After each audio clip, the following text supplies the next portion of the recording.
everything's going to work out.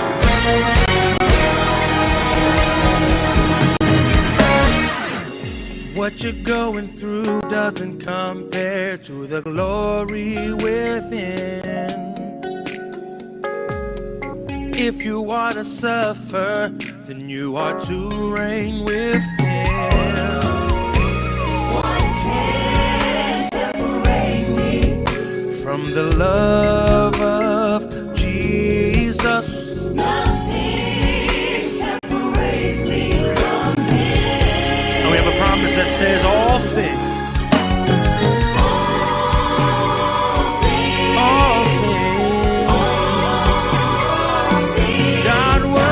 For the good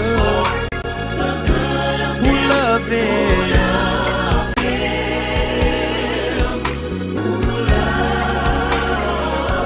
all things, everything,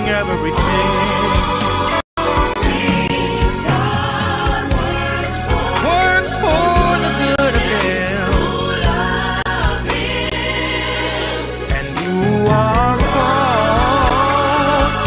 What you're going through, doesn't compare to the glory within. If we are to suffer, then we are to reign with Him. What can separate me from the love of Nothing Jesus. Separates me.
Us have probably heard this song before.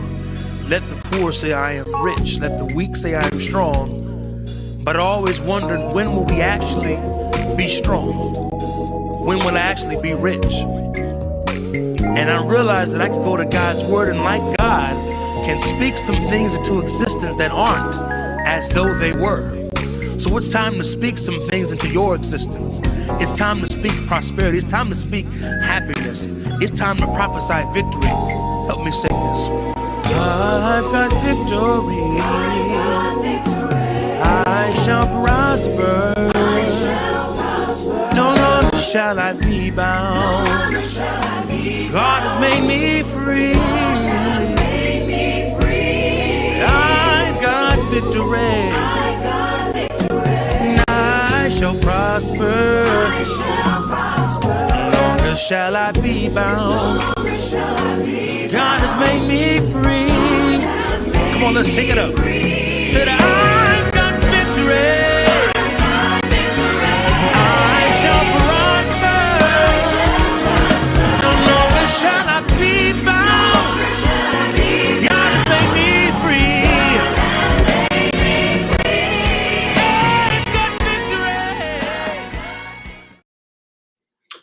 Good evening, and thank you all. Thank you everyone who's tuned in for this much needed conversation. In case you don't know who I am, my name is J.T. Harrison II.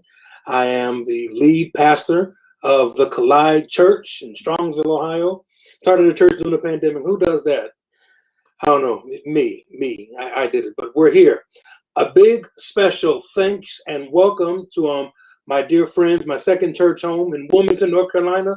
Freedom's Way is in the house tonight. So thank you all for being part of this. And my good friend and brother Bishop Garnett, thank you for having your members be here. So we're looking forward to take care of your questions, to answer them to the best of our ability.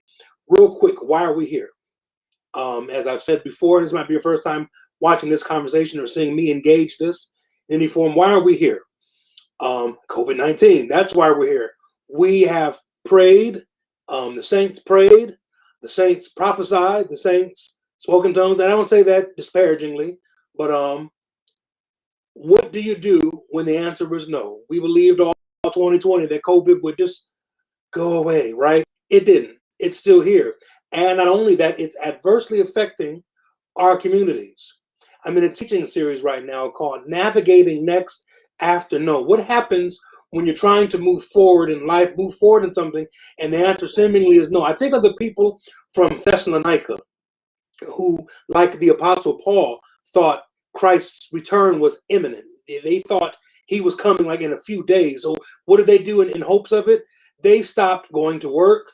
They stopped doing their daily activities, and they just prepared for the return of Christ. But then people started to die, and time went on, and bills became due, and the people are wondering, well, what's going on? Paul, you said he was coming back really soon, but he's not here yet. And then Paul has to speak to that and address it. The passage we know most famously, well, here's what happens. The dead in Christ shall rise first. He's providing comfort in a space where it seems like God has said no. So we thought he was a healer, and he still is. We thought he was stronger, and he still is. But he hasn't quite dealt with COVID-19 yet the way we thought and or hoped and or prayed that he would. So now what? Now what do we do?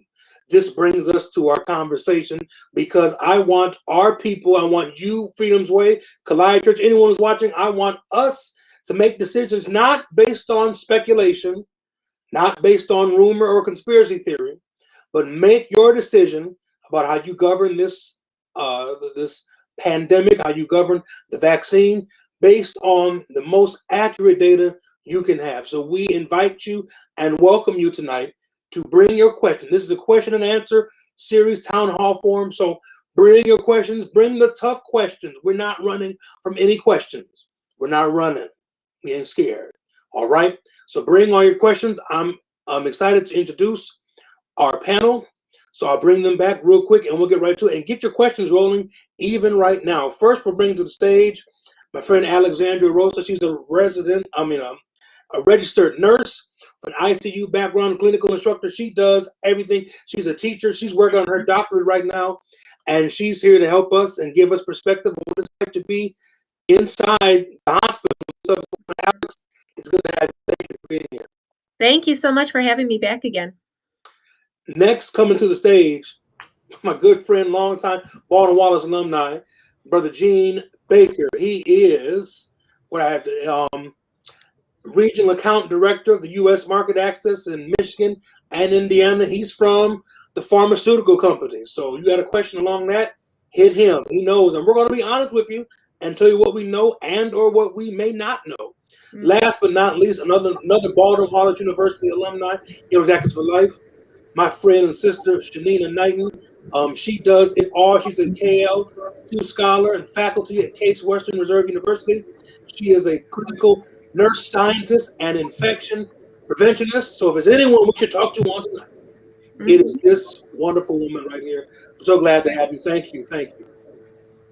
Thank you for having me. And I would actually say that about the other esteemed panelists as well, in terms of our backgrounds and our different perspectives. So thank you, JT, for putting this together. It is my honor. So I'm looking to see if we have any questions yet. I don't know if I see any yet, but what we can do is go right here. Let's talk about the skepticism of this vaccine. I've come across so many people who said it was made too quickly. It got here too quickly. There wasn't enough people tested it on. Right. Let's speak to that to get the ball rolling as we wait for the questions to begin pouring in. Thank you. Yeah, I guess I'll start us off there. First to say, that is a very reasonable question, right? And it's a very reasonable concern. And I think it's really important to understand kind of the history that went into very briefly, the science behind the vaccines. Also understand that, we say vaccine, there are a number of vaccines out there and with different technologies behind them. There are two vaccines that use the messenger RNA technology, and I'll speak to those because I think it tells a different story. That technology, that science started back in like 1990, professor out of University of Pennsylvania. And really the idea behind it was, hey, if we can send a message to our cells to make other cells, what are the possibilities behind that? You could then program your cells to make, any number of things, any number of cells, including embryonic cells. And if you can make embryonic cells, you can cure all kinds of paralysis and all kinds of things. So the science behind it, once it got going, was like, whoa, what are the possibilities? But in the beginning, it was this idea that didn't get a lot of funding. And then over the years, different scientists came on board, the science improved, they made some progresses. And so they've been studying this, I guess is the point, without getting too much into details, since early 90s. And then that's come all the way through the 2000s, all the way up to today. So companies have formed, the science has gotten a lot bigger, better. You've gotten a lot of research. I mean, billions of dollars has gone into these companies for research. So you look at that. So that's been happening. Studying across a number of different things, from cancer to other disease states, not just viruses. And then you look at what happens with the coronavirus. We say, well, how did all of a sudden we get this vaccine? Well, we didn't just all of a sudden learn about coronavirus. I'm sure many of you have heard that there's been coronavirus out there. So yes, there's been coronavirus out there, which means that scientists are very familiar with the family, the genus of coronavirus. Now, this particular subspecies of it was new, right? But they knew enough about the family to be way ahead of the game. Next, you had to think about, okay, we got this pandemic, and why didn't they make this vaccine before? Well, money. It takes a lot, millions of dollars to fund research, and so a lot of companies didn't want to do it. A lot of universities didn't want it. Government didn't want to fund it until you had a pandemic. Oh, all of a sudden, everybody wants to fund it. So all this funds from the government, from all these different private sources came into play to say, okay, yeah, we want to fund this thing. So then the companies that were involved in it started to put the money into it to research. So the structure, the scientific structure was already there, so that wasn't just overnight. The knowledge base of the coronavirus family was there. They just needed a little bit more to understand this particular variant of the coronavirus. And then the global community came in and shared a lot of insights to help, even further speed that along. And then you had patients, which is another big part of this. Typically, to get through all the different phases of clinical trials, you need patients, you need a lot of funding. And any one of those steps could be a roadblock. All of a sudden, you had all the funding and then all these patients that were able to be enrolled to really spur these clinical trials on. And so with that, then you had these clinical trials that were very open, right? In terms of the data that was being shared. So the transparency of these clinical trials was critical in order for people to accept or trust the results. So I'll stop there, but the overall arching of that is, hey, this science was a long time ago coming, and everything kind of just came together at the right moment with the global community and the factors behind these scientific inventions. So Gene, I'm gonna add on to that because, like, I'll be honest, towards the end, you know, somebody might think you sounding like a conspiracy theorist, like, of, oh, well, how did it just come along kind of thing. And I think, you know, it's important for people to understand that science may not necessarily be on our radar all the time. Coronavirus has been around since the 70s. Even though this pandemic is the first time that everything is shut down as greatly as it has, it's not our first go around with pathogens, okay, and with germs that can potentially harm us. And so many times when people are hearing, well, they already had the vaccine ready, or this seemed like it was already in the makings, and this is all a setup, we have to also remember that when the last SARS was around, when the Middle Eastern virus was around, those are forms of coronavirus. And so they were around previously, and so it just didn't show up, and treatment doesn't just show up. And so I always have to make sure that I mention that, because many think that that is the case, unfortunately. And then too, just piggybacking off of what you said, Gene, with the funding mechanisms, before it would be pharma having to go to the government and saying, this is what I have. This time it was the government going to pharma and saying, this is what we're going to put our research dollars behind, which are our taxpayer dollars. We need to start coming up with some solutions so that way we can try to tame this issue.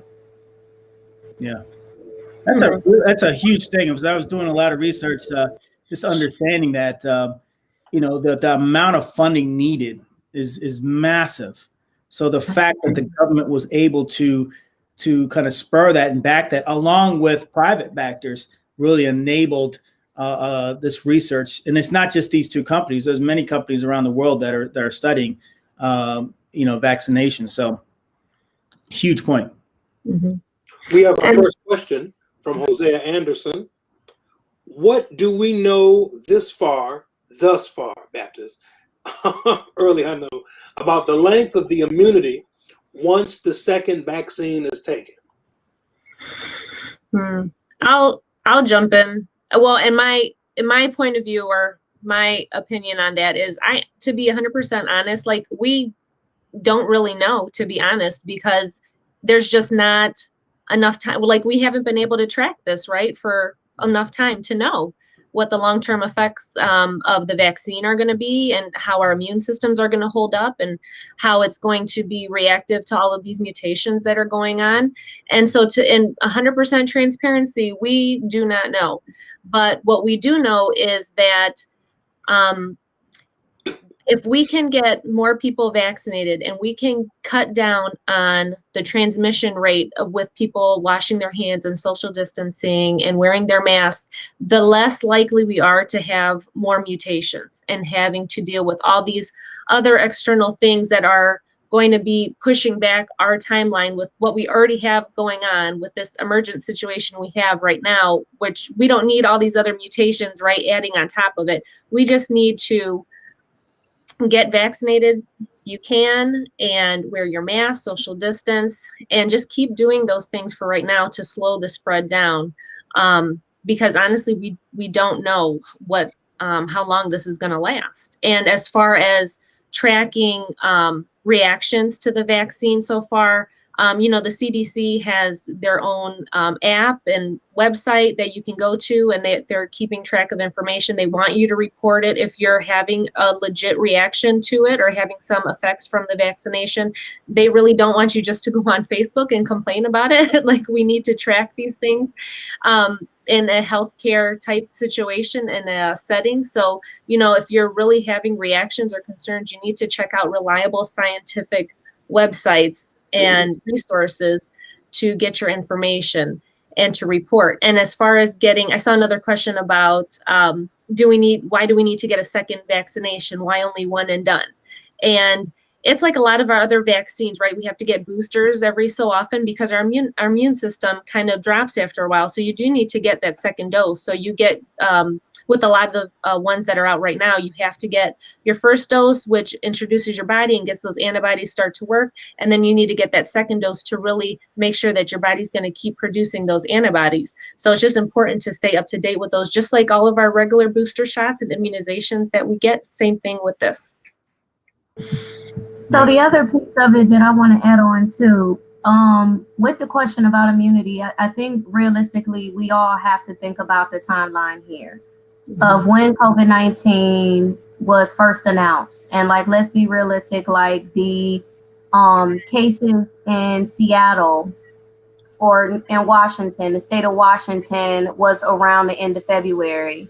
And then actually it was the second week of February, because you had the first death that occurred, which was on February 29th of 2020. So then when you look back at when we actually started to administer the vaccines itself, and I'm not talking about administering the vaccines, I'm actually talking about going through trials. Even with the individuals that was in trials, you know, it measured efficacy. So did the vaccine work? Did it produce antibodies? But we have to understand here that we're still about a year and a little bit of change from the time that some of these, actually it's less than that. Like we're still, like I'm talking about maybe like 8 months, if anything, from the time that a trial started. And so many are expecting this vaccine to have like the same, they're expecting, I would say, information like we have on chickenpox, where we know the chickenpox vaccine is going to work and it's going to protect you for X amount of years.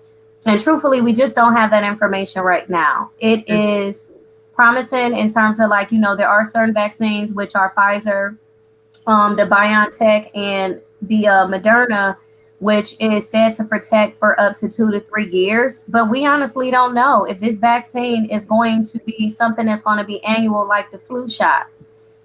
Somebody mentioned too, as Alex was mentioning about the doses, like, you know, why 2 doses? There are other vaccine candidates that are starting to surface, such as Johnson & Johnson, you know, who's saying that there may be a potential of a 1-dose vaccine opposed to 2. But just as she mentioned, our body does need boosters. And so it is very well that we can be looking up at a situation of where the COVID vaccine needs to be given annually. When it comes to the strains itself, nothing stays the same. We don't stay the same. So after this conversation, we're going to be forever changed. After, you know, when we walk outside and we get different experiences, we're going to change. So this virus is not going to stand stagnant and just decide that, you know, we're not going to mutate strains. The difference is, though, and what they're finding is that it is mutating less than the flu. So flu has a greater variation than what we're finding of these strains of COVID-19. So it's not showing that these vaccines should not have some sort of effect towards these additional strains. But to the case in point, the goal is to try to slow it down. And vaccines are a method of trying to slow down the spread as well as herd immunity. So it is a method to try to slow it down. The fewer people that this virus infects, the less chance it has to figure out how to mutate. Mm-hmm. Yep. I want to go back to something quickly earlier, then I'm going to throw another question out there. Because I like to put things in layman's terms, right? So the funding piece for the research to get a vaccine, right? Let's think about that a little practically, right? Let's say you are a carpenter and something happened worldwide that calling all carpenters to come and work on wood. You want to get paid, right? Yeah. You're not going to price gouge in the midst of a global carpentry pandemic. But it's rather absurd to assume that you would just render your expertise and services in life for free for the next 2 years to better the world. So when we think of funding, we have to think of, like, you know, that's in the lab somewhere. That lab needs oil, gas, heat. It needs light. It needs someone to open. It needs security guards to keep them safe, and the people that work there. So you think, you know, funding, I don't want it to get lost in a rabbit trail of, like, oh, they're trying to get paid. Well, that's precisely it. Everyone wants to get paid. People who's researching it, people who's giving out their time. But that's that. We have a question right here. Jay, Yes, sir. when we think of funding, I think people are thinking, and in many cases, rightfully so, well, pharma is they're going to get a big windfall out of this. And it's not a simple answer. Vaccines in general can often be what they call a loss leader. It's a tricky science, just in terms of, okay, you're making something that will be a one-time dose, twice, maybe boosters. It's not something like a medication that people will take every month, where you're going to have steady, profit. So you got to consider that one thing. Two, some of these companies like AstraZeneca and others have said, you know what, during the pandemic, we don't want to, we'll charge at cost. Okay. And then once we get through the pandemic, any other, profit that they potentially make, they'll work that out. Other companies are charging at cost and then a little bit more. So it kind of depends on the company. It depends on what they have. Some of these companies, they don't have anything. They've never even, like Moderna, they don't have a product to the market yet. So they need this capital. So they're not going to say, hey, we'll just make this at cost. No, they need this capital to pay for all the things that they've done up to this point and then moving forward. So there's, versus another company like a Pfizer or J&J or Sanofi, whatever, that make vaccines all the time and make other products. They have, they have a bigger base of a portfolio to rely on. And then you got to think of, okay, as we vaccinate, and this is the other part of the loss leader, some companies, the richer companies, they're going to pay more. But when you vaccinate for something that's can be a pandemic, a global pandemic, you got to get that vaccine across the world to stamp out this virus. Well, there's a lot of countries that can't afford it. So when you think about manufacturing a vaccine, you got to think about supplying that vaccine across the world. So the richer companies will pay for more of it, but you got to get that out across everywhere. So all these things that go into a company, setting a price for a vaccination. But during this initial pandemic, it seems of the companies are saying, okay, we're going to take this at cost. We're going to work together to get this vaccination out to stamp down this pandemic. But I think that's the thing that's, and this it has to do with science, but it doesn't. And I honestly think it comes down to how we function in our own lives. Meaning, yes, while I would like to be altruistic and give everything for free, I still have to live, and all of us do. And I think that right now, like some of the questions, that are posed when it comes to like the financial situation of things, at the end of the day, these are still the same pharmaceutical companies that have been making blood pressure medicines, that have been making diabetes medications, all kinds of things for chronic conditions. And it is very interesting to me that, yes, while there is concern over this particular vaccine, those medications are often not questioned. Like individuals take them because they know that they're going to need them in order to be able to get better from some sort of chronic condition. And so I think the cost thing, the fact that we are at a point in time of where people are being given, a vaccine and saying like, hey, there is no charge for it. I find it's like the boy that cried wolf. So it's almost like you've charged me for my medications all of this time. And then now here it is, they're free. And so the skepticism that people have, it is greatly understandable. But it can also be the boy that cried wolf on the other side, and that this could actually be a solution that works. But here it is, you don't take it because of the skepticism and you end up suffering. And so that is why it's important for the information to be shared in a transparent manner, to understand that, no, we're not looking at a perfect solution, but there are some individuals that have chronic conditions and situations that honestly, it's like if COVID gets a hold of them, they're almost on the verge. It's like a ticking time bomb, or their risk is higher, in verge of having complications and death because of their comorbid conditions, and working along with COVID, you know. So I think that's something that people should also think about is, am I healthy enough to not take it? And I think when we're talking about health, what goes into that equation? And to be honest with you, we've seen the statistics even before COVID has come up. We know that we're overweight.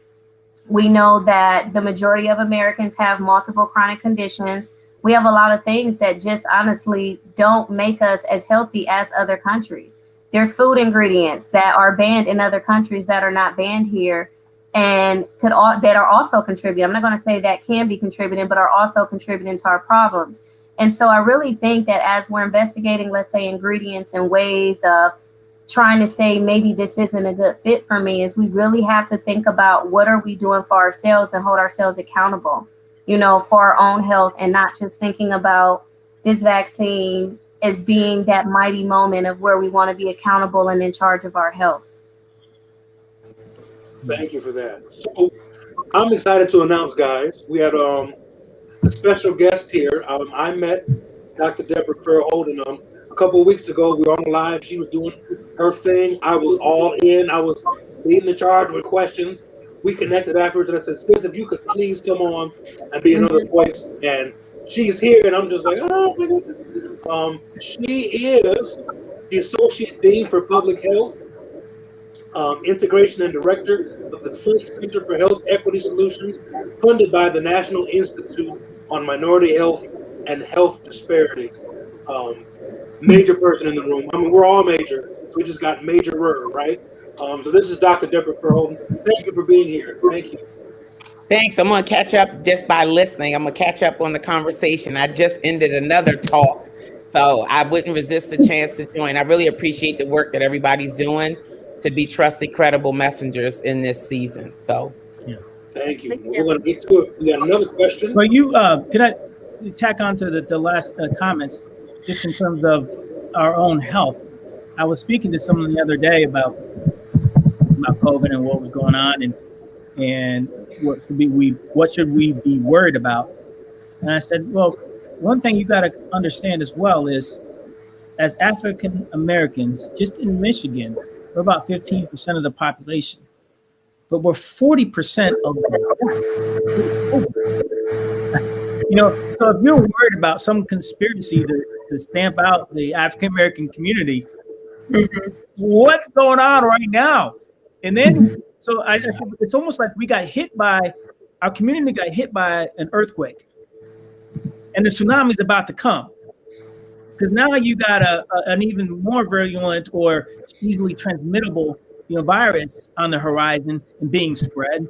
That's going to very easily spread through our communities. So what we're doing today, and really helping people understand, and you in the audience, please understand all the facts behind this, because our communities are already being devastated. And if we don't get a stamp on this and really slow this down in our communities, this is going to be even worse. And JC, I think we addressed the question that's up there already, about the news and the different strains, and just the fact that, yeah. Here we go. We're catching up now.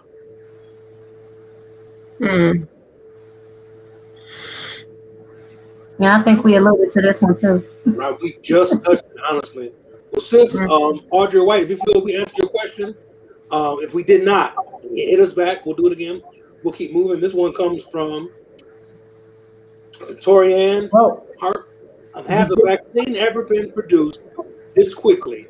I'm finding that this is the real place of contention for most. We kind of touched on this, but let's touch it again.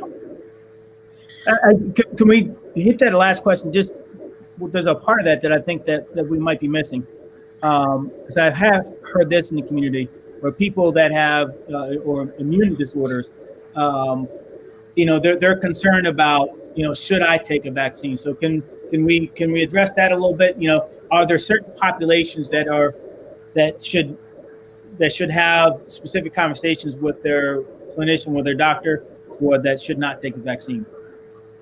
So I got a question, Dean, before we even get into that, since we have Dr. Fair-Holden on the line. I personally would like your perspective about something that I find is interesting. So the CDC and the World Health Organization both take a different stand on both the Moderna and Pfizer vaccine being safe for pregnant women. And so I'm finding that a lot of individuals that come to me, some of them may be following the CDC, which of course is United States driven, where we have others that are following the World Health Organization standards, which are saying it's not safe for pregnant women. And so I know for me, my thing is if there's something that is saying no, even if CDC is saying yes, I'm still telling individuals or patients that I may interact with that as of right now, I don't think it's safe for pregnant women, because I'll be honest, ethically, I would feel bad not knowing that it hasn't really been tested on that population, giving the ethics around the sensitivity of it being a vulnerable population. So what are your thoughts on that? So I'm always going to lean to what the best science tells us, and I want to be really clear. I'm a PhD. I'm a PhD level epidemiologist. If I was a medical doctor, I would not give medical advice to somebody who wasn't my patient. And any credible medical doctor will not give medical advice to people that they're not treating and that they don't know and have under their care.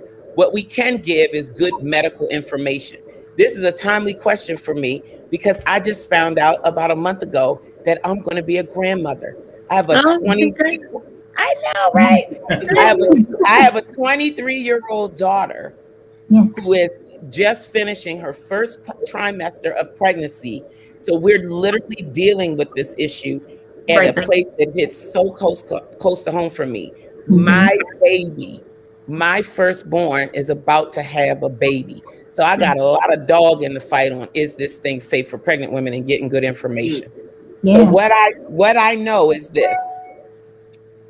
The trusted source for obstetrics and gynecology is the American College of Gynecology, organization called ACOG. My Aunt Vicky used to work for ACOG in DC, so I used to hang out there with her on Saturdays. She worked every other Saturday, and I used to hang out in the ACOG office and read the pamphlets.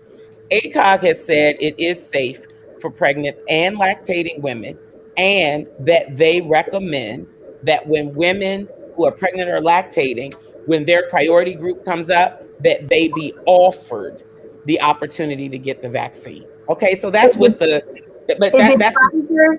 Do they speak to Pfizer or Moderna, understanding that like their trials might have been a little bit different in their population? So the participants that participated might have been different. Like, do they speak to that? Because I'm even finding too that there are women that would actually like to see what that looks like. So they don't even. It's like they want to see the science, but they also want to see the trials. Yeah. And so I'm giving you my Dr. Deborah Verholden answer, and then I'm gonna give you the Grandma Debbie, real human being making decisions on the ground floor answer. So what we've requested is that ACOG do a review of the clinical trials data in pregnant women. We've got lots of specialty populations, especially that affect African Americans. I work very closely with the president of the National Medical Association, which is the Association for Black Doctors, oldest, longest standing organization of Black doctors, representing the collective voice of about 60,000 physicians in the country, African-American physicians. So ACOG says it's okay when their number comes up, they should be offered. That wasn't quite enough for me. I haven't seen the clinical trials data specifically as it relates to pregnant women. So now we're faced with the decision in our own family. It wasn't enough. It wasn't compelling enough for me. And do I trust ACOG and their recommendations? Of course. They're giving the best recommendation that they can based on the data that they have and what they know. I don't believe they're in some conspiracy to euthanize pregnant women or whatever. So I believe that. As a family, we made the decision, and my daughter made the decision. She was working as a patient advocate in a hospital at the time. When she found out she was pregnant, she was offered the chance to take the vaccine. She opted not to take it, and she resigned the position because she decided she didn't want to work in a healthcare facility where she had excess risk to COVID. We as a family decided that we weren't comfortable, because if in 2 or 3 years we find out, in fact, there was some side effect, we don't want to learn that lesson at the expense of this soon to be new addition to our family. So the decision that we made was that all of us would get vaccinated, and we would continue to honor the protocols to build a hedge of protection around her. So my other two kids are both in college. They both have been offered because their number has come up. I am connected to a healthcare system. So I came up in category 1A. I've had my first dose. I get my second dose on February 11th. And her two younger siblings are both getting vaccinated on next week, this coming week. So, if I trust the CDC, if I trust what ACOG says, it doesn't matter Pfizer or Moderna. They're saying it's safe for pregnant women. We personally did the soul searching and decided that if this was 2 years after we had 50, 100,000 pregnant women vaccinated, and we were confident that there would be no long-term implication for her or her unborn fetus, maybe she would get the vaccine. But in the absence of that, we've made the choice as a family to build a hedge of protection around her by us all getting vaccinated and continuing to honor the protocols and prevent her from contracting it in the first place. So that's the Dr. Deborah Verhoeven answer. And then that's the legit family member, well-informed, dealing with and having had to have made the decision. That's great. Thank you for that. Yeah. So let's throw the next one up here. Has a vaccine ever been produced this quickly? I'm finding that this is a real place of contention for most. And the answer to that is no. It hasn't been produced this quickly, but also we're in a very unique situation. And then, as I spoke to before, there's a number of factors that came into play that enabled this to happen. So, how this happened was very unique. So I don't think we can apply what happened before to today. There's a lot of things that happened from the research that happened starting early 90s to a pandemic, to funding from the government and private and everybody funding this thing. There's a lot of things that happened to our knowledge of the coronavirus versus some unknown, totally, unknown virus, So a lot of things came into play all at once that really, enabled this to happen. So it was nearly a miracle that it would happen like this. But if you piece everything together, you can explain and understand that, okay, well, that makes sense. A number of things lined up and happened all at once. And here we are today, with a vaccine. Can I say something else about that, though? Because there is one critical piece of this that's a little bit different, which is that mRNA vaccines specifically, messenger RNA vaccines specifically, have been under development for 2 decades. Yeah. You can produce an mRNA vaccine, a candidate, in 1 to 2 weeks. Once you have the genetic code for the virus that you're building the vaccine for, you can actually build a candidate vaccine within 1 to 2 weeks. Now, the process of the actual clinical trial was accelerated, but no steps were skipped. If I'm just going with the data that is, available from the FDA, with the Data Safety and Monitoring Board, who has to sign off on this before it could get its emergency use authorization, no step was skipped. But because we are in a pandemic, we move through the phases much faster. The only thing that we're losing, not that it was skipped, but the only thing that we're losing is if you were to test the vaccine for phase 3 on 50,000 people, that would be happening typically over the course of about 2 years. Well, in this case, it happened over the course of several months. So if there is some unexpected longer term impact, we are only going to be finding out about. Time will be the only way for us to tell that. But people should know that now that mRNA vaccines, they were already on the cusp of being a new standard. And now that standard has been utilized for the development of COVID vaccines, we're going to see a lot of candidate vaccines for different viruses come to market a lot quicker than we've ever seen in the past. Because once you get the genetic code to make a candidate vaccine, it's like you've got the code, you just put it on the genetic photocopier and you can make a candidate vaccine. So this is going to be the new norm for us. Yeah. I think, to put it in somewhat of layman's terms, as we talk about messenger ribonucleic acid medical flex. As we talk about messenger RNA, the best way I understood it, you all correct me if I'm wrong, it was as if, and you all know I love to travel. That's my love language. I go to Europe, Sweden every year, except for 2020, of course. But they say, JT, send me your passport. We need your passport. Now, I don't deliver my passport in person to the people in Germany or Sweden or France. I don't do that. No, what I do is I take a picture of it, a photo scan, I email it to them, and from that scan, they get all the information about me that they need. Similarly, the way this mRNA works is they don't put the virus in you, they just scan it and email it to your body, speaking metaphorically. So it's not the virus actually being put inside of you, but just a picture of it to give your body all the information it needs about it. Mm-hmm. Well, particularly for this virus, what was critical was to isolate the protein that makes the kind of the key that enables the virus to connect and enter a human cell. So once they figured out that protein, then, as Doc was saying, you put that into the system, into your computer system, and you can then make the messenger to then go into the human body. So, it's fascinating stuff, really. But you're right.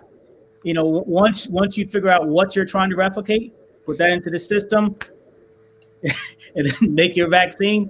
And then, part of the issue was, as they were, working with this technology, was not just coming up with the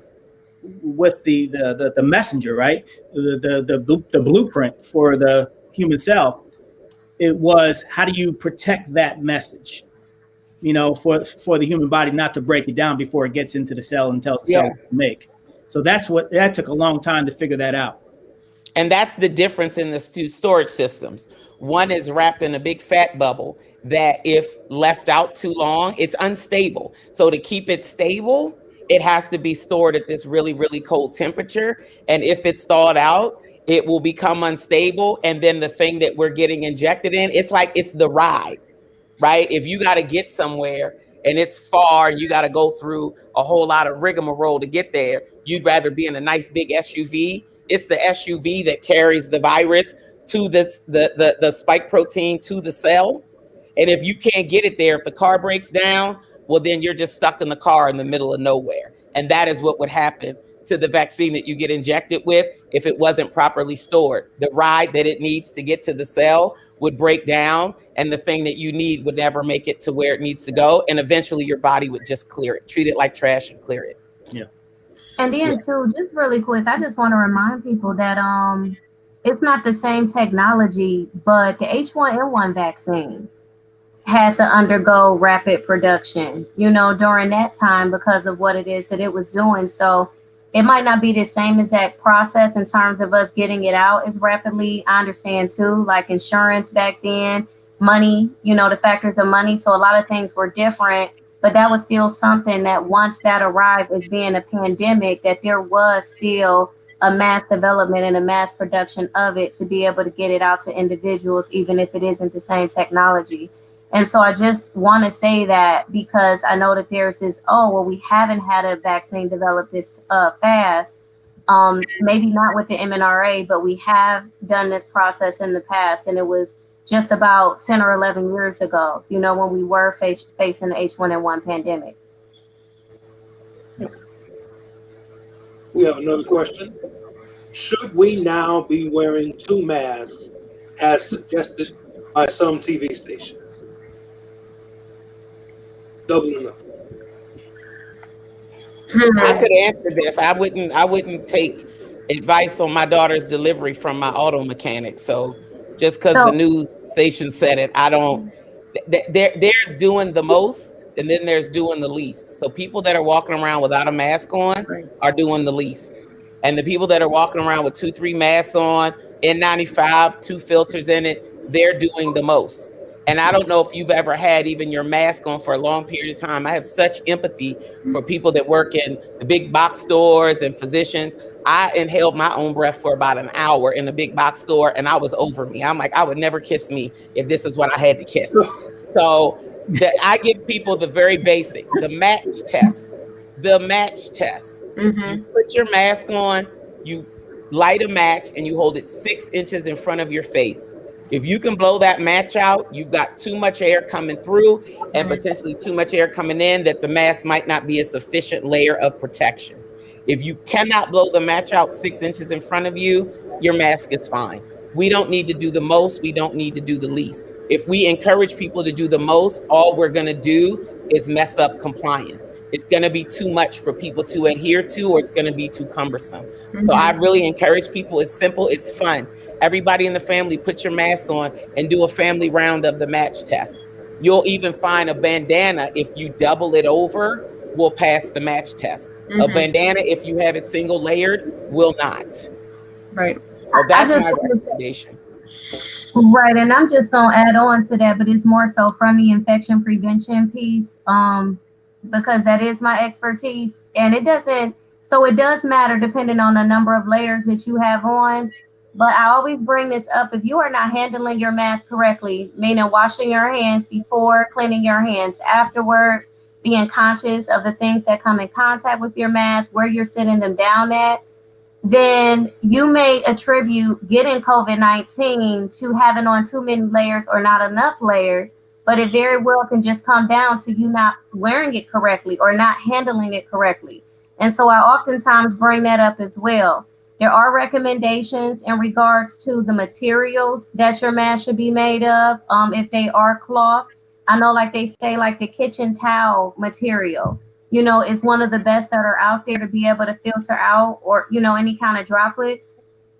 So there are a lot of different ones that are out there. I would just also caution individuals as well to make sure that they don't have such thick materials to where you are self-suffocating. And so that is where the dangers of this come to me at, of where, it is being recommended 2-3 layers at a time, because I've seen individuals and it's like, how are you breathing through that? And I know that it's not breathable material. And so it comes a fine balance of what's safe versus what's not. Like, I know a lot of healthcare facilities, even ones that I'm doing research at, we actually offer everyone a surgical mask because we can't guarantee if someone's cloth mask is going to be safe enough or not safe.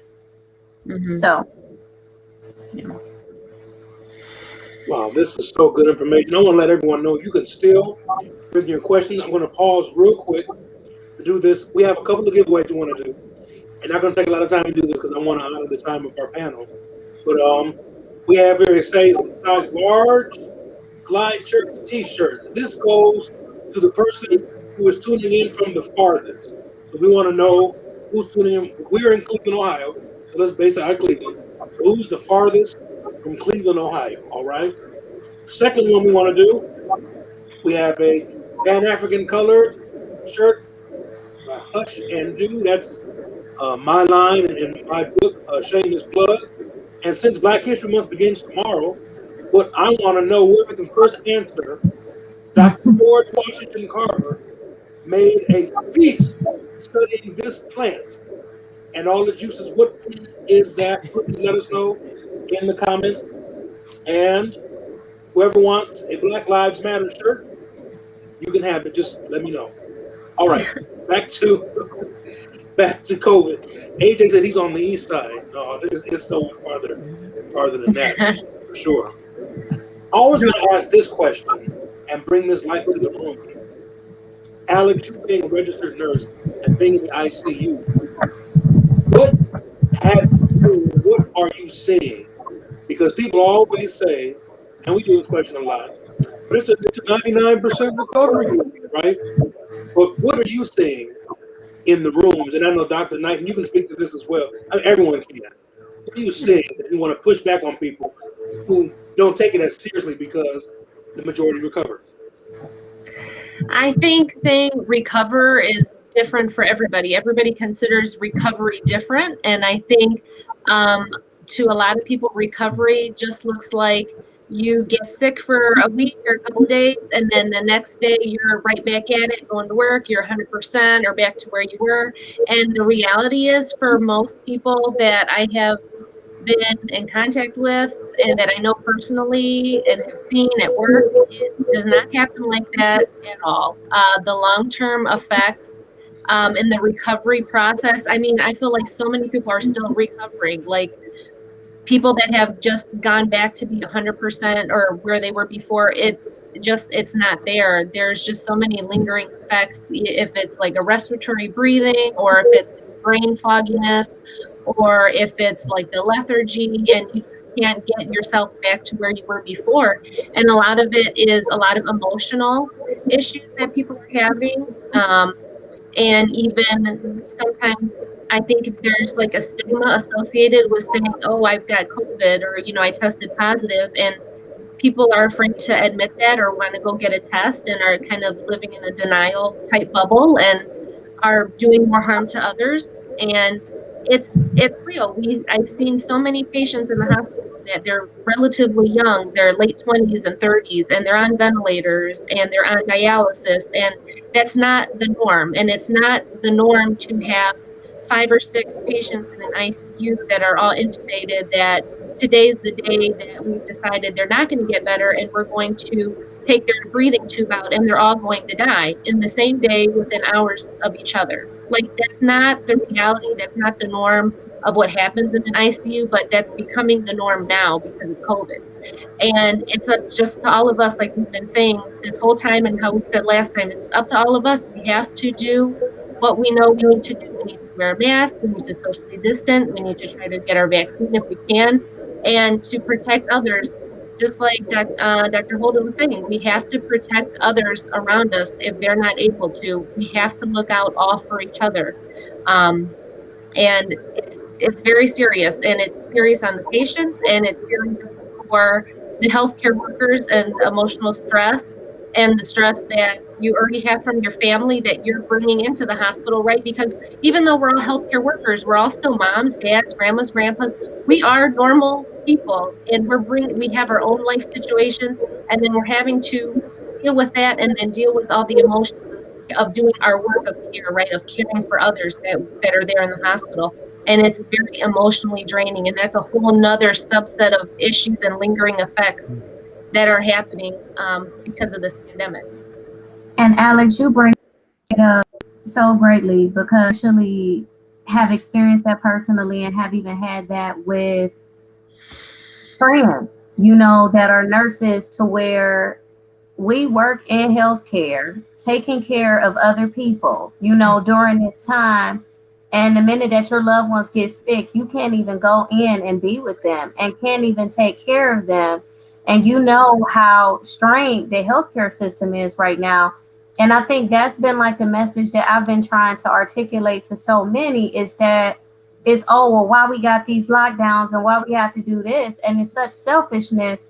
But many really don't realize, like, it's over 330 million people in the United States, and our healthcare system has a total of about 1 million beds, and we don't have that many ICU beds. And so we're talking about a place of where we already have individuals with cancer.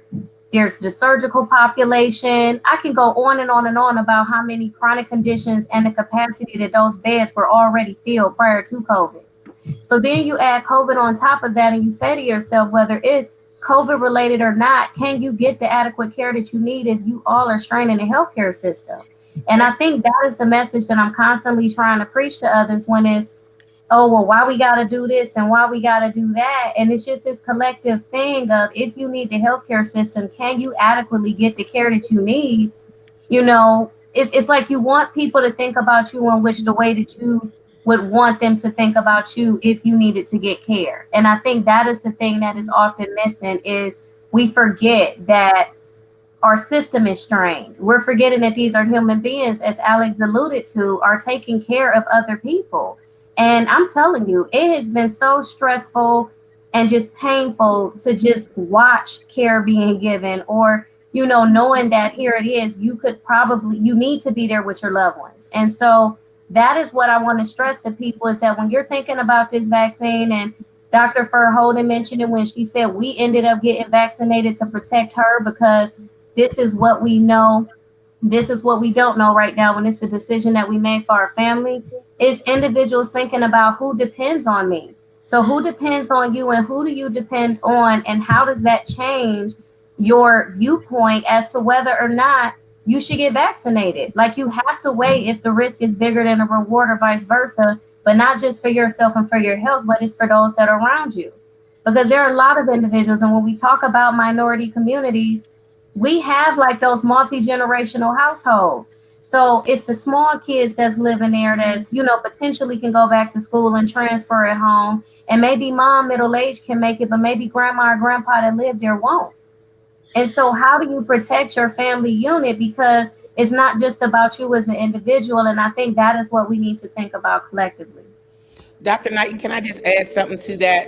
And I done looked you up. You a bad sister. And I love the nurses, because y'all know that is the real front line. So I just appreciate you for all of your work. And likewise. As an epidemiologist, I'll tell you, people often say things like, I'm going to just wait for herd immunity.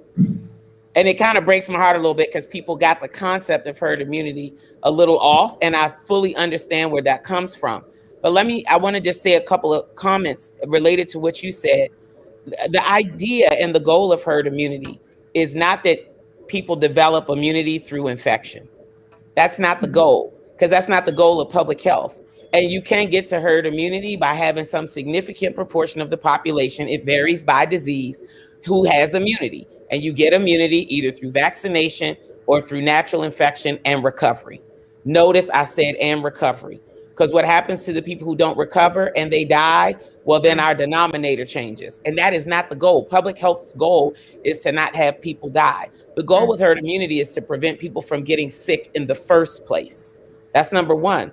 Number two, because there's so many people who will not even be eligible, infants, toddlers, depending on which vaccine we're talking about, people who are under 16 or under 18, people with certain immune disorders or certain illnesses, there will be a number of people who will not be eligible. So I go back to my thoughts about my own daughter. We chose to get vaccinated to build that wall of protection around her. So for people who are eligible, and I don't tell people to take the vaccine. What I tell people to do is do the work, operate from fact, not fiction, do the soul searching, make sure you've got good information and access to good information ongoingly. And we can talk at another time about what different sources are, because I don't think there's any single source for this. Again, I'm not going to ask my great mechanic for advice on my daughter's pregnancy. I want the best OBGYN that Flint, Michigan has to offer, for that. She's actually in Baltimore, and we've got the best OBGYN, a sister who's phenomenal, taking care of her. So I want people to make sure that they do that and operate from fact and not fiction, because for all of those who are not eligible, it will be the actions and activities of those of us who are to build that wall of protection for them. Now you start to locate your. Nope. Did we lose her? Oh Lord, we lost her. You lost her. Oh Lord. Okay. So Well, until she comes back in, JT, because I was gonna say there you go. That's that bad Wi-Fi. Sorry about That's that. all right. Y'all got the point. Y'all got the point. Yeah, and you finished off because I was listening to you. You said until we. You said I don't until know. we. I was being brilliant. Okay. I don't know when I left. I just know I got kicked out. Got you. The point is this: for those who are not eligible, for those who don't even have the opportunity because of age, because of health status, or other factors, the actions and the wall of protection that those who are eligible can build around them is going to keep them protected and also help us to turn the tides for the community at large. So I just ask people to consider that. To thine own self be true, but also factor that into that decision-making process. You will provide protection for your pregnant daughter, or for your little sister, or to your niece, or to your nephew, or to your uncle who has, HIV or something else where he might not be eligible, or somebody who's actively going through chemotherapy. There are things that you can do that are not just protecting you, but also protecting those around you and your community. And just really quick too, because I think this, it's interesting because I know we're having these conversations, but you brought it up, and it's the fact that everyone won't be eligible and everybody won't have access. And so even conversations, as well as, things that are coming up now, it's a conversation around equity. And so there are certain areas right now that even though minorities are at higher risk, they're not even being offered the vaccine, whereas we're facing these same issues, back in the day with the HIV/AIDS pandemic, of just having access, to care and other things that we need. And I'm bringing that up to say that we don't talk about the fact that we're not just looking at 2021, like making it through 2021. This thing may still be getting distributed into 2022. We're still not addressing the fact that there are individuals who don't have transportation, who may not have resources, that want to get vaccinated, but will know that they can get to that first dose, but may not be able to get to that second.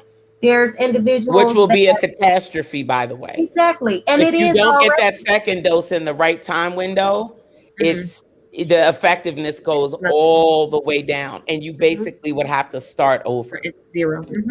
And I'll be honest. So as an instructor, I'm a clinical instructor. And so that's what my students are doing this semester. So we're working with the city of Cleveland to administer vaccines.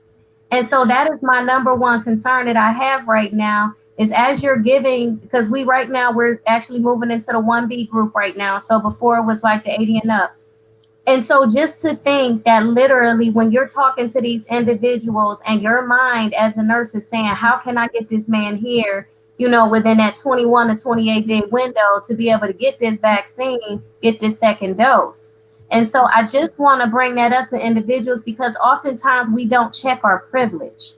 So we may talk about what we're getting, we may talk about what we ain't getting because we have the power of choice. But there are individuals that don't have a choice but to take the vaccine, and there are individuals that don't have access to the vaccine.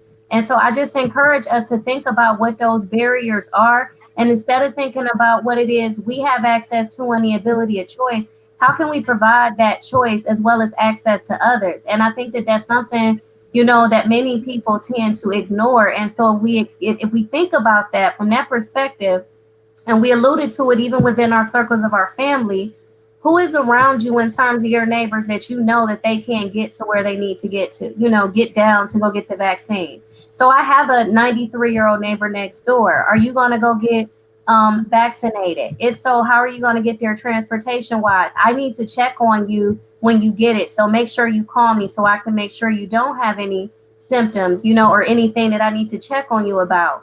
And so I just encourage everyone that, yes, even if right now you're saying to yourself, like, I'm not getting ready to do it, when it becomes eligible for my kids, they're not going to do it. Think about those that actually do want it and how can you help to protect them? Because that's the thing. We are in a situation right now, and Alex said this at the beginning, we don't know potentially what the long-term effects are. We just know the damage that it's doing right now.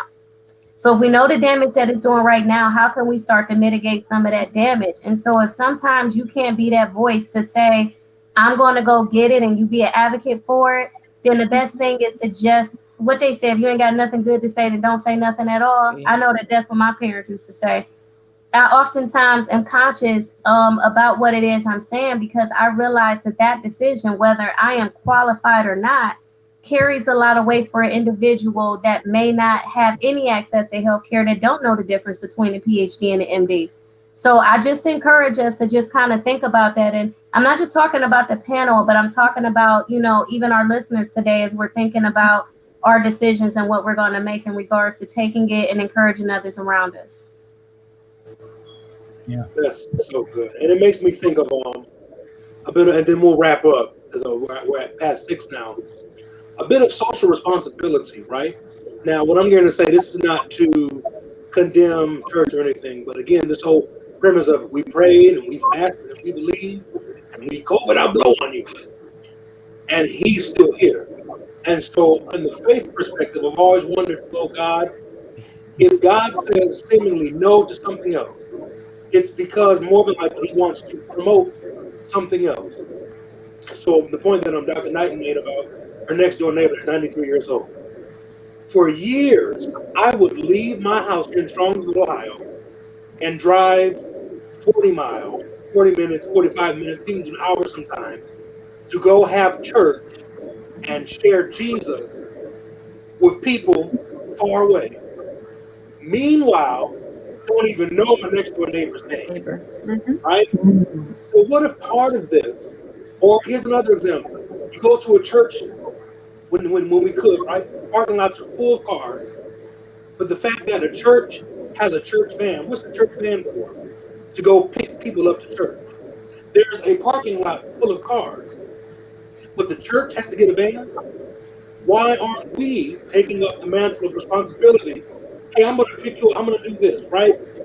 And I know there's so many things that go into that.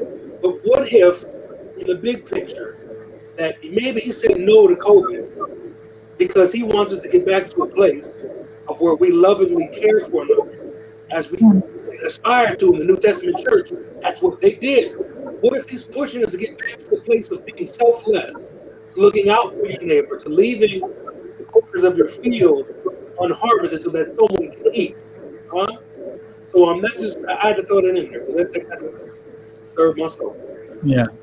No, absolutely. Go ahead, Doug. If you're gonna give us our 30 seconds to wrap up, I'll take my 30 seconds now, and I'll tell you a quick story. When my son was in the 8th grade, his grades had started to slip, and he said he wanted a game system and a TV in his room. And I said, well, you get straight A's and you can have the game system and TV in your room. And I went and I bought the flat screen and I bought the game system and I left it in the living room. Now, this is a kid that we had jokingly started calling C's and D's, because that's what his report card looked like prior to this semester. And I didn't sit down. I didn't spend more time with him. I didn't hire him a tutor. I didn't go tell his teachers what was going on. And that kid brought straight A's home. I still to this day don't know what he did. All I know is when what mattered to him, when I linked that to the outcome that I said I wanted and put the two together, he miraculously figured it out. This issue around equity, we often talk about and place all of that responsibility on ourselves, because social responsibility is not a trivial thing. The government should have mandated equity with COVID testing. They should have told the states your doses will be hinged upon making sure it's distributed and administered, i.e. put in the arms of people fairly and equitably.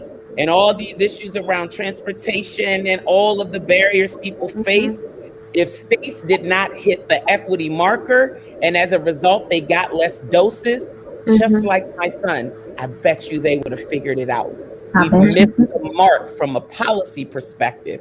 And that is the push and the demand that we are making now on the Biden-Harris administration to mandate equity. If you can't figure it out, you don't get the doses, period. Because if this is going to further inequity, further privilege, further marginalize people who are already marginalized, then it's going to happen across the board. And just Cleveland, Flint, Chicago, Atlanta, I guarantee you, they would all figure it out. But they don't have enough skin in the game yet.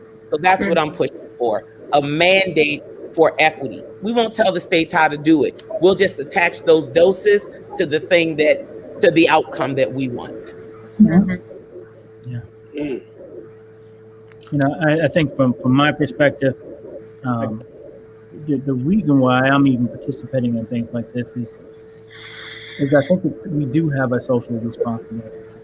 We every one of us has a responsibility to our family and our neighbors to support knowledge and then access to the vaccination. My purpose here is not to convince someone to get the vaccination. That is a very personal decision. And I don't know, I'm not a doctor, you need to discuss that if there's concerns with your physician. But I am around science all the time, and I do have some knowledge that I'm I'm willing to share. And I think we each should be very careful about, everyone that's listening, that will be listening, be careful about what you're putting online and what you're putting out there. I see all these headlines. Well, somebody had a side effect, or somebody died, and what we got to realize is people don't read the context of the article. Some people don't even read the article at all. They just see a headline, and then they say, see, yeah, that's why I'm not taking it. And then they tell their friends, hey, you can't take this because somebody died, without understanding, did somebody die, or what was it related to the vaccine, or anything. Without any context, it's so damaging. And in my view, it's damaging to the point where if someone who doesn't know is making a decision on things they don't know enough to make a decision about, that decision could end up killing them. So it's really important that all of us take the time to understand the science, the history, all the things around this vaccination, if you have concern about it, before you convince someone to take it or not, or even talk about it. If you don't know anything, don't say anything, but still help your neighbor and your family get the vaccination. The science is there. Everything that's around this, that's come to this point, supports, in my view, us getting the vaccination, that the vaccination is safe and effective. Ultimately, it's a personal decision, but just please, please, please, be careful of what you're putting out there. Yeah, thank you. For me, I would say, kind of going off of what you were talking about with trust, and what we kind of had started talking about last week too, with the mistrust in the healthcare system and with drugs and the vaccines and everything. And I think for myself, especially, and in the people that I touch with my message and with my teachings and stuff that I do, especially in the Latino community and the mistrust that our community has for healthcare, and with all the misinformation, and then throwing on top of the language barrier that our community had, and where do Spanish speakers get valuable, credible, scientific information, and who does our community have to look up to that is Hispanic, that is Latino, that they feel like they can trust and they can relate to, and that they would take advice from. So that's one thing that I've been really pushing for in what I've been doing, and what I love to hear about is trying to build that trust and trying to show people. And I think that was kind of our big theme tonight, kind of too, in a way, was where are we going to go to, get that credible information, that scientific information, and how to turn all that noise off of all that other information that we have going on. Just like you were saying, Jean, those Facebook articles, and I saw this and I saw that, and that's what I believe now. And it's, we're all professionals. We've all gone to school. We're all educated. Like, we know, right? Like, how many years, thousands and thousands of hours have we spent studying this stuff, and that we know, and we're just trying to put the best information into the hands of these people who will take the time to listen to us, put a little trust in us, right? And to give them the best information that they can to make the best. Wow. So just really quick, and I just want to bring this up briefly because I know, and I'm so excited. So when I tell you, Dr. Holden, I'm going to be looking for information about this work that you all are doing on equity.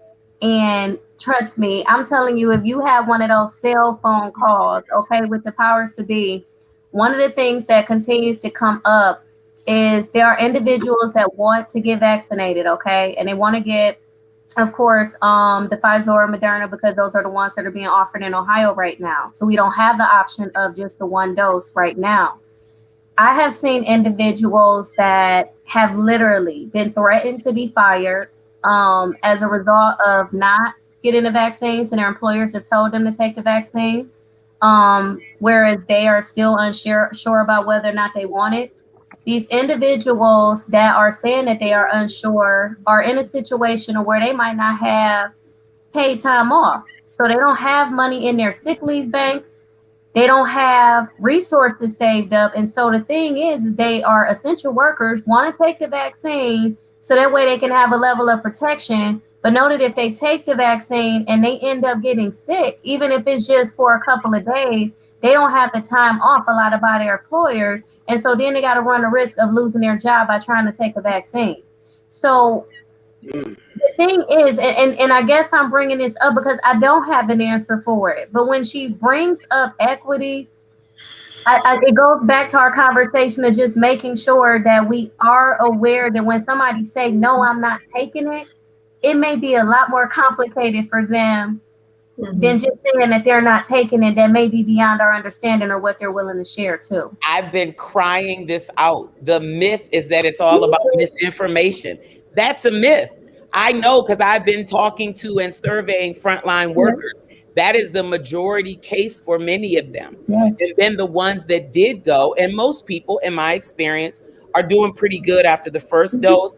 Some people after the second dose are having maybe a day, especially the same day, where they might have a headache or feel a little sluggish, you know, different symptoms that really is just your immune system sort of really getting activated, right? But not exactly the kind of symptoms that you want to have to plow through and take blood or see patients, or it's just, but employers are not bringing that and there's no mandate for it. So literally, I'm like, if they try to force frontline healthcare workers, we will be right on their heels before that gets enacted to force employers to guarantee PTO for people, like special COVID PTO. You can't mandate one without the other. You can't force people to get a vaccine and then force them to be sick on their feet because they did the right thing or did what they were mandated to do, and now they're working and providing care. You don't want somebody providing care who's sluggish and has a headache and a fever.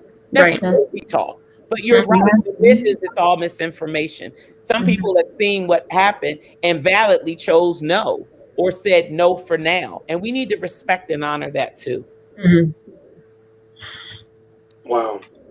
Well, this has been a wonderful night. I'm thinking maybe the next conversation we should start on equity and barriers, especially the language barrier as well. So having said that, la próxima conversación vamos a hablar en español. Que habla español. No, I'm playing. That was excelente though. Great job. No, but we're going to have this conversation again. I want to thank all of our panel for joining us again, and we're all doing this out of the goodness of their heart because we want to see our people do well, right? From